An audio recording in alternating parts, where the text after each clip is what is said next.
Hey traders, it's Matt with Paragon here. Today I want to talk about a couple topics involved in futures trading. Futures trading has really taken off over the last year and a half, 2 years.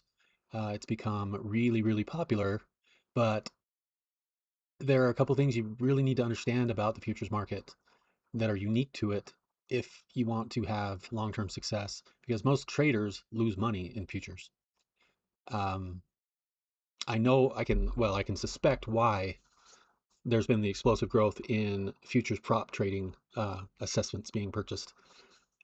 It's because in the futures trading market, you can make more money and you can make it more quickly. But and that draws people to the metals, to a lot of different asset classes. They don't want to have to grow and do the marathon, right? They want those quick gains. They want to hit those profit targets right away and start taking payouts. But and that's great. I love trading futures. And that, honestly, if I'm honest, that's why I love trading futures. I like seeing my gains increase really quickly. But most traders lose money in futures and they don't know why. And it can be that it's not their entries and it's not their strategy. It's something almost no one talks about: the futures curve. If you don't understand contango and backwardation, you're trading without context in the futures market. Quick question: have you ever held a trade, did everything right, and still watched your profits slowly disappear? It can be that that's not bad trading. That's just structure working against you. In futures markets, you're not trading a single price. Now, those of you that have traded futures for a while, you've noticed that the ticker changes, right? As you move through the year, you get to a point where you have to roll the futures contracts forward. You're not trading the old contract anymore. Now they're rolling forward. So you're not trading a single price. You're trading multiple prices across time. And how those prices are arranged tells you everything about the market. Let's start with contango. This is when future prices are higher than the current price. Think of it like this: the market is saying it's more expensive later than it is now. Why? Because holding assets costs money. Storage, insurance, capital, so those costs get built into futures prices. Here's where traders get caught. In contango, if you're holding long positions, you're often selling lower, buying higher, over and over again. That's called negative roll yield, and it quietly eats your profits away. So even if price doesn't move against you, you can still lose. It's similar to, in stock options trading, it's similar to theta, right? As you get nearer and nearer to the expiration date of your option that you may hold, the theta decay increases, right? In the last few days, right before expiration, the stock price could be moving in the direction you want it to move, and yet you're still losing money on your long call or long put, right? So it's the same thing here. So even if price doesn't move against you, you can still lose.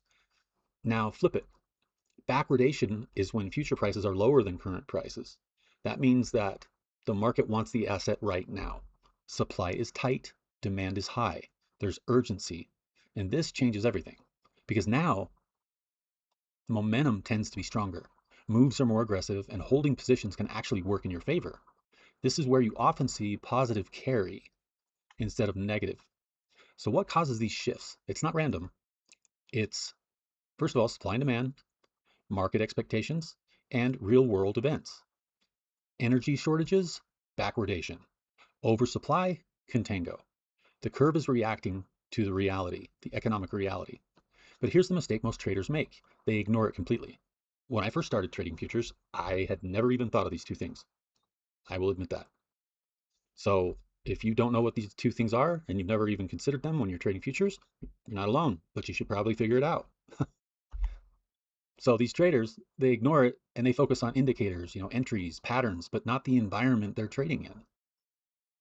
Sometimes it's more than just the chart. Professional traders don't do that. They ask, what kind of market am I in? Because the same strategy behaves differently in contango versus backwardation.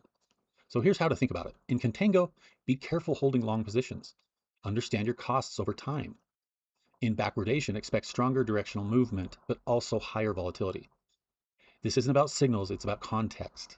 And once you see this, you can't unsee it, right? The traders who struggle are trading price only, price action only. The traders who improve are trading the structure. If you want to understand markets at that level, check out Paragon Elite Trading.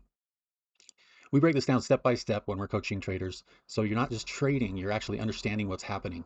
That's a big thing of what we do here. We help our traders understand the why behind everything that we do.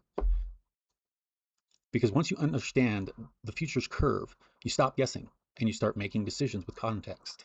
All right, traders, trade well.